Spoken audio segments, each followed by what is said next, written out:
आता वळूयात इतरही महत्त्वाच्या राजकीय घडामोडींकडे। शपथविधीनंतर मुख्यमंत्री देवेंद्र फडणवीस हे ॲक्शन मोडवर आलेत। देवेंद्र फडणवीसांनी सर्व प्रधान सचिवांची बैठक घेतली आणि त्यांना महत्त्वाच्या सूचना केल्या। पारदर्शक, प्रामाणिक, गतिशील काम करा। 100 दिवसात काय काम केलं जाईल याचा अहवाल सादर करा, असे आदेशही फडणवीसांनी दिले। सर्व यंत्रणा या तांत्रिकदृष्ट्या सक्षम करून लोकांना कशा प्रकारे चांगली सेवा देण्यासाठी प्रयत्न करण्याचं धोरण मुख्यमंत्री राबवणार आहेत।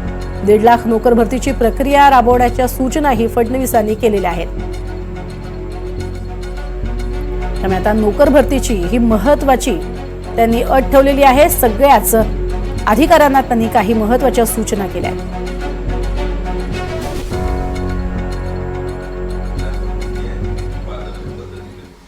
चांगला आहे देवेंद्रजी, हे त्यांची भूमिका आहे, हे विकासाचं विजन असलेली भूमिका आहे।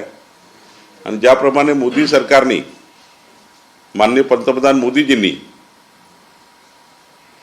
पंतप्रधान पदावर आरूढ होताना 100 दिवसाचा देशाच्या विकासाचा कार्यक्रम तयार केला आणि तो कार्यक्रम पूर्ण केला।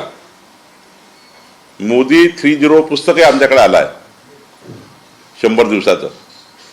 माननीय देवेंद्रजी सुद्धा या भूमिकेत आहे आणि 100 दिवसाचा टास्क कार्यक्रम तयार करून, टार्गेटेड कार्यक्रम तयार करून सर्व विभागाचा, महाराष्ट्रातले 57-58 विभाग जे आहे, या 57-58 विभागामध्ये काय 100 दिवसामध्ये उल्लेखित काम केलं पाहिजे, ज्यातून समाजाला फायदा होईल, असा त्यांनी मनात आणला आहे। तर मला वाटतं सरकार योग्य पद्धतीने, देवेंद्र फडणवीस सरकार असल्यामुळं ते या सरकारचा 100 दिवसाचा कार्यक्रम तयार करून 100 दिवसात नेमकं काय झालं आहे ते आम्ही जनतेला कळवू।